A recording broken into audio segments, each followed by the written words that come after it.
All right, hello, Mr. Kim. Hi. Thanks for coming in today. After all of our testing, evaluation, thanks for all your honest feedback.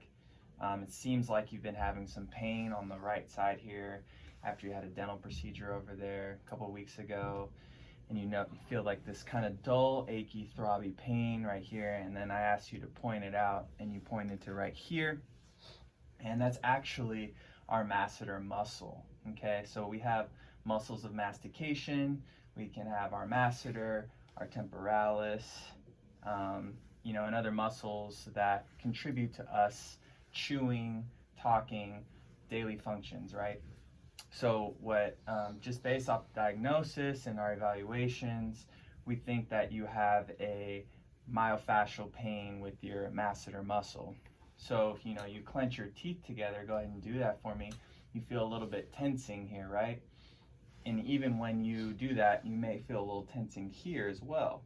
Okay, that's your temporalis. And you may feel that, go ahead and put your tongue on the roof of your mouth. You may feel that flexing as well, okay? So our muscles of mastication are like muscles anywhere else in our body. They become inflamed, they can become sore. So say you go out and run a marathon, your legs are going to be extremely sore for a while because they have inflammation. Same thing here. Your mouth was probably open for a prolonged period of time, and with daily use, maybe overuse of your jaw muscles, you have inflammation in the right side of your masseter. So what can we do about it?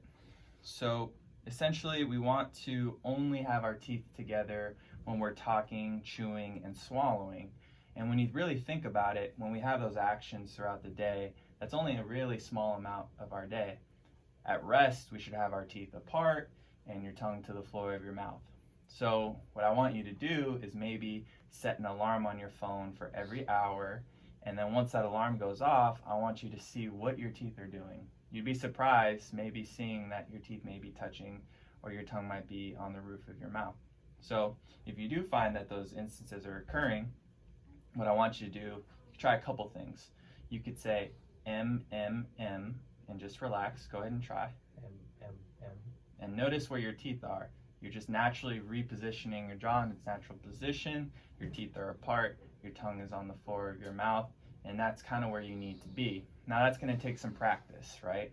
If you're naturally having your teeth together, your tongue on the roof of your mouth, you want to have to practice this technique. Now say you're in a room full of people and you don't really want to say M, M, M because that might be a little embarrassing. That's fine. Yeah. Maybe exhale 3 times and just relax. That will also separate your teeth as needed, and that'll kind of give your jaw a break. Additionally, we want to rest those muscles too. Like I said with the previous example of the marathon, after you do that, you're going to want to relax and not overuse those muscles. You're not going to go run another marathon the next day. So same thing with your jaw muscles.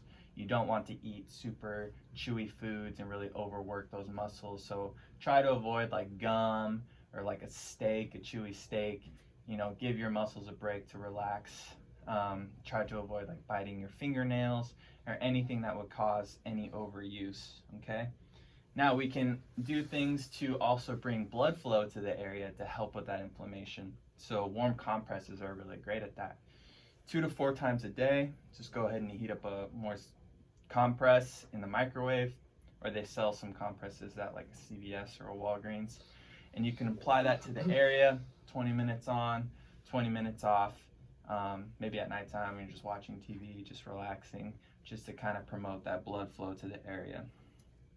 So other things we can do throughout the day to help with that, maybe just alleviate some of that pain, is just kind of be aware of your posture throughout the day. If you're sitting at a computer, make sure not to have your neck kind of protruding forward. Make sure to sit up straight, just kind of relax your shoulders. And another thing we can do too to not add stress to the area is your sleep. When you're sleeping, try to avoid sleeping on your stomach with your head turned to the side on the pillow, as you'll notice that could put strain on your neck, which might refer some pain to the jaw area where you're having some issues.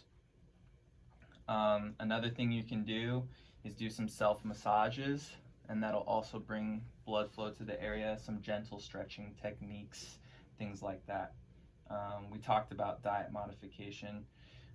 If the pain is really affecting your life and on a daily basis, so just try to keep a pain journal, see how often that's happening. I know that can be cumbersome, but we want to decrease any triggers that might be causing that inflammation in that area to bring about that pain.